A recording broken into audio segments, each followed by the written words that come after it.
Bonjour les amis, 39e jour. Aujourd'hui, je vais vous parler d'eau encore comme hier. Hier, je vous ai parlé de la manière dont je filtrais mon eau. Aujourd'hui, je vais faire, pas en direct parce que ça prend pas mal de temps, mais je vais faire vous expliquer le principe de tester l'eau. Ouais, hier, je l'ai filtrée, aujourd'hui, je vais la tester. Donc en fait, j'ai acheté un kit. Alors voilà, des kits, il y en a des dizaines et des dizaines, encore une fois, je ne donnerai pas de marque, mais là, je vais faire un test complet. Voilà, un test complet, mais sachant qu'on n'a pas besoin de refaire des tests complets à chaque fois, mais là, je vais tester les bactéries, les pesticides, les nitrates, le plomb, le fer, les nitrites, le pH, les chlorhydrines, le chlore et le cuivre. Donc là, c'est un test complet, sachant qu'en effet, par exemple, là, le premier test que je vais faire devant vous, c'est le cuivre. Bah, a priori, s'il n'y a pas de cuivre dans mon eau, le cuivre va pas arriver spontanément, j'ai pas d'usine à côté, j'ai pas, voilà, il n'y a pas de risque particulier. Par contre, les bactéries, c'est quelque chose qu'il faut faire régulièrement, ou les pesticides, pour vérifier si ça revient pas par des raisons X ou Y.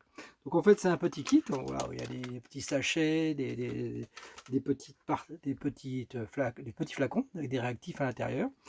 Et en fonction des tests, bon, par exemple celui-là c'est pour les bactéries, alors lui là, je ne vais pas le faire en direct, parce qu'il faut 48 heures pour faire le test, donc je vais mettre un peu d'eau dedans, je vais secouer, et je vais laisser agir, voir si les bactéries se développent, et en fonction de la couleur que j'obtiendrai au final, je saurai si j'ai des bactéries ou pas.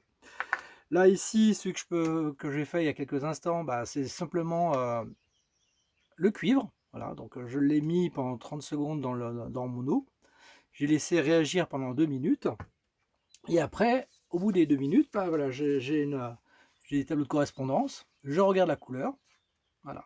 Et là aujourd'hui, je vois que par exemple avec cette couleur, qui correspond à la couleur la plus claire possible de ma liste, au niveau du cuivre, je suis à 0. Donc je n'ai pas de cuivre dans mon eau, donc c'est déjà, sachant qu'en effet le minimum, il nous donne les minimums, le cuivre, il faut être en dessous de 1,3 ppm.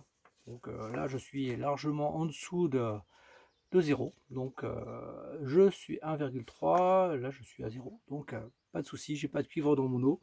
Donc je vais comme ça faire la suite des tests, les uns derrière les autres, et je saurai à la fin si mon eau est parfaitement pure ou pas. Mais bon, je n'ai pas trop d'inquiétude, sachant qu'encore une fois, certains peuvent varier, mais je n'ai pas trop d'inquiétude. Bon, je vous donnerai les résultats du test demain. Pour certains, parce que tous, je ne pourrais pas vous les faire, parce qu'il faut certains attendre 48 heures. Prenez soin de vous, à demain, et coucou, bye bye.